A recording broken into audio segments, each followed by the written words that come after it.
प्यारे बच्चों, क्या हाल चाल? बढ़िया साहब। तो आज का वीडियो बहुत इंपॉर्टेंट होने वाला है और बहुत ही शानदार वीडियो है। एग्जाम आप व्यू से मोस्ट इंपॉर्टेंट क्वेश्चन है क्लास 12 फिजिक्स अति लघुत्तरी और लघुत्तरी प्रश्न। Very short and short answer हैं आपके लिए। पूरे बुक से महत्वपूर्ण क्वेश्चन हैं। बोर्ड एग्जाम 2024 के लिए 4 मार्च को आप अगर इनको तैयार कर लेते हैं तो 4 मार्च को आपको जब एग्जाम में बैठेंगे तो हर क्वेश्चन आप कर पाएंगे। तो हम देखने वाले हैं वही मोस्ट इम्पोर्टेंट क्वेश्चन। तो देर ना करते हुए वीडियो को स्टार्ट करते हैं। तो पहला क्वेश्चन है कि विद्युत बल रेखाएं क्या है, इसके 2 गुणों को लिखिए। विद्युत बल रेखाएं क्या होती हैं और इसके 2 गुण लिखिए। 1 नंबर में क्वेश्चन पूछा जाता है, कभी कभी 2 नंबर में भी क्वेश्चन पूछा जाता है। तो विद्युत क्षेत्र रेखाएं क्या होती हैं कि विद्युत क्षेत्र रेखाएं वह वक्र है जिसके किसी बिंदु पर खींची गई स्पर्श रेखा उस बिंदु पर विद्युत तीव्रता की दिशा बताती हैं। यानी कोई जो विद्युत क्षेत्र रेखाएं होती हैं वो वक्र होती हैं जिसके किसी बिंदु पर खींची गई रेखा क्या होती है, वो दिशा को बताती हैं। अब इसके गुण क्या होते हैं, प्रॉपर्टीज हैं कि विद्युत क्षेत्र रेखाएं धनावेश से प्रारंभ होती हैं और ऋणावेश पर समाप्त होती हैं। और दूसरा है इसका कि विद्युत बल रेखाएं आपस में एक दूसरे से कभी काटती नहीं हैं।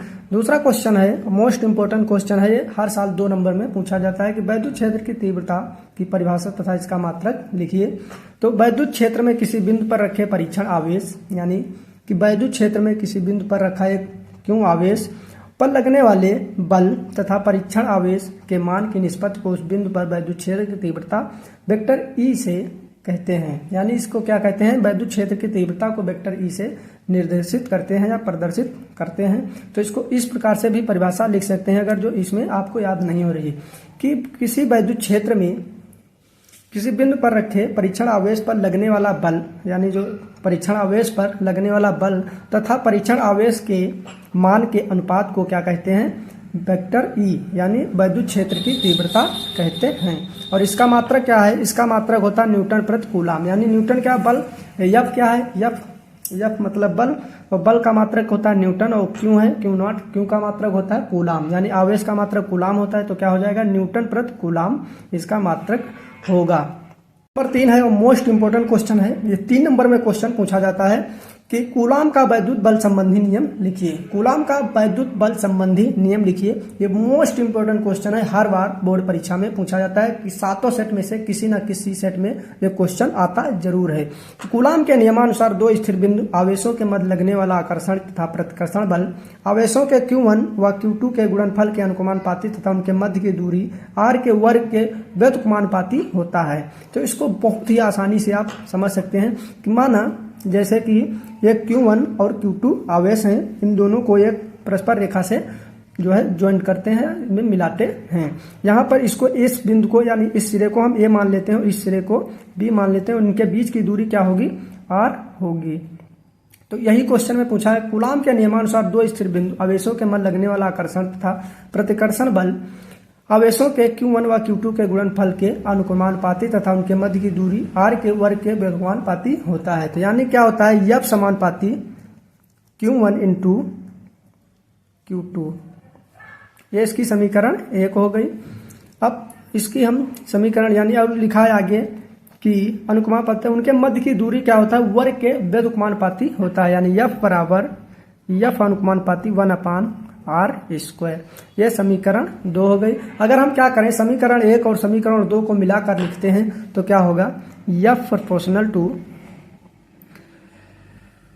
Q1 Q2 अपान r²। अगर प्रोपोर्शनल टू यानी समानुपाती का चिन्ह हटाएंगे तो यहाँ पर एक नियतांक कांस्टेंट आ जाएगा K, यानी F बराबर K Q1 Q2 अपान r²। और यही कूलाम का नियम है। और यहाँ पर K के मान 2 होते हैं। K का मान 1 होता है 9 × 10 की पावर 9 और 1 K का मान होता है 1/4πε0। तो आप इस पे जो है K के मान यहाँ पर लिख सकते हैं और रख सकते हैं। तो ये हो गया क्यों, यानी कूलाम का आवेश का नियम, कूलाम का नियम। अब क्वेश्चन नंबर 4 है कि वैद्युत द्विध्रुव तथा वैद्युत द्विध्रुव आघूर्ण से आप क्या समझते हैं। यह क्वेश्चन बहुत ही इंपॉर्टेंट है और ये 3 नंबर में क्वेश्चन पूछा जाता है कि वैद्युत द्विध्रुव तथा वैद्युत द्विध्रुव आघूर्ण से आप क्या समझते हैं। यह समान परिमाण व समान या विपरीत प्रकृति के दो आवेश अति अल्प दूरी पर स्थित हों तो इस प्रकार बना निकाय वैद्युत द्विध्रुव आघूर्ण कहलाता है। यानी क्या होता है इसमें कि माइनस क्यू और प्लस क्यू ये क्या है, आपस में अति अल्प दूरी पर जो है स्थित हैं। तो इन दोनों क्या होता है कि इस जो निकाय बनता है ये पूरा सिस्टम, इस सिस्टम को क्या कहते हैं, वैद्युत द्विध्रुव कहते हैं।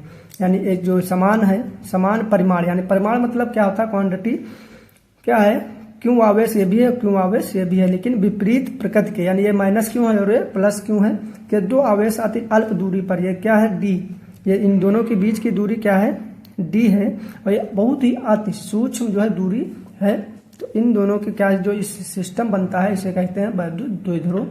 अब अगला है इसी का पार्ट है कि वैद्युत द्विध्रुव आघूर्ण क्या है। वैद्युत द्विध्रुव का किसी एक आवेश का मान तथा दोनों आवेश के बीच की अल्पतम दूरी के गुणनफल को वैद्युत द्विध्रुव आघूर्ण कहते हैं और इसे पी से निर्देशित करते हैं, प्रदर्शित करते हैं। यानी इन दोनों जो निकाय है इसमें से कोई एक आवेश और इन दोनों के बीच की दूरी है जो डी है, एक गुणनफल को क्या कहते हैं, वैद्युत द्विध्रुव आघूर्ण कहते हैं। आप यहाँ पर समझ सकते हैं कि माइनस क्यू और ये प्लस क्यू, और अगर इन दोनों के बीच की दूरी 2l है, इसे p से प्रदर्शित करते हैं तो ये क्या हो जाएगा, p बराबर इन दोनों में से कोई एक आवेश यानी q इंटू 2l, इन दोनों के गुणनफल को क्या कहते हैं, वैद्युत द्विध्रुव आघूर्ण कहते हैं। यानी इन दोनों में से कोई एक आवेश तथा इन दोनों के बीच की अल्पतम दूरी के गुणनफल को क्या कहते हैं, वैद्युत द्विध्रुव आघूर्ण कहते हैं। वो बहुत ही इंपॉर्टेंट क्वेश्चन है कि स्थिर वैद्युतिकी में गॉस के नियम लिखिए। यानी ये क्वेश्चन 2 नंबर में पूछा जाता है कि स्थिर वैद्युतिकी में गॉस के नियम लिखिए या गॉस का नियम लिखिए। तो किसी बंद पृष्ठ से गुजरने वाला वैद्युत फ्लक्स फाई ई यानी फाई बेस ई उस पृष्ठ द्वारा परिबद्ध कुल आवेश क्यू का 1/ε0 गुना होता है। यानी क्या होता है, कोई एक बंद पृष्ठ होता है जो उसमें से गुजरने वाला वैद्युत फ्लक्स फाई ई उस पृष्ठ पर जो द्वारा यानी जो उस पृष्ठ होता है उस पृष्ठ पर कुल आवेश यानी क्यू का 1/ε0 गुना होता है। तो अर्थात फाई बेस ई बराबर Q/ε0, जहां पर क्या होता है क्यों आवेश होता है और ε0 क्या होता है, वैद्युत निर्वात की वैद्युतशीलता होता है, ये क्या होता है, फ्लक्स होता है। अब हम बात करते हैं, अगला क्वेश्चन है 6 नंबर क्वेश्चन है, वेरी इंपॉर्टेंट क्वेश्चन है कि वैद्युत विभव की परिभाषा एवं मात्रक लिखिए। इसका 1 नंबर का क्वेश्चन ये पूछा बनता है कि विभव की यानी विभव का मात्रक लिखिए। ये 1 नंबर में क्वेश्चन बहुविकल्पी में भी पूछा जाता है। तो क्या है, वैद्युत क्षेत्र में किसी बिंदु पर विभव किसी धन परीक्षण आवेश को अनंत से उस बिंदु तक लाने में किया गया कार्य तथा धन परीक्षण के अनुपात को वैद्युत विभव कहते हैं। इसको हम बहुत ही सूत्र की सहायता से बहुत ही आसानी से समझ सकते हैं। इसे क्या कहते हैं, वैद्युत विभव को V से डिनोट करते हैं, प्रदर्शित करते हैं। V बराबर क्या होता है, W/Q0। तो क्या होगा कि वैद्युत क्षेत्र में किसी बिंदु पर जो है, किसी बिंदु पर विभव किसी धन परीक्षण आवेश को अनंत से, यानी जब किसी धन परीक्षण आवेश को अनंत से उस बिंदु तक लाने में किया गया कार्य यानी W/ जो क्या होता है धन परीक्षण, जो धन परीक्षण होता है Q0 के अनुपात को क्या कहते हैं, वैद्युत विभव कहते हैं। और इसका मात्रक क्या होगा, यानी W आवेश का मात्रक क्या होता है, कूलाम।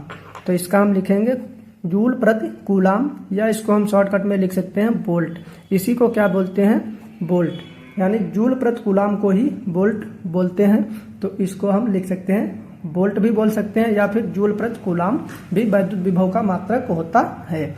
अगला क्वेश्चन है 7 नंबर क्वेश्चन है, बहुत ही इंपॉर्टेंट क्वेश्चन है। 1 नंबर में पूछा जाता है कि मुक्त इलेक्ट्रॉनों के अनुगमन वेग से आप क्या समझते हैं। वह वेग जिसके द्वारा चालक के मुक्त इलेक्ट्रॉन आयनों से टकराते हुए, यानी वह वेग जिसके द्वारा चालक के मुक्त इलेक्ट्रॉन, जो चालक के मुक्त इलेक्ट्रॉन होते हैं वो आयनों से टकराते हुए बाह्य वैद्युत क्षेत्र के प्रभाव में धन सिरे की ओर आगे बढ़ते हैं, उसे अपवहन या अनुगमन वेग कहते हैं।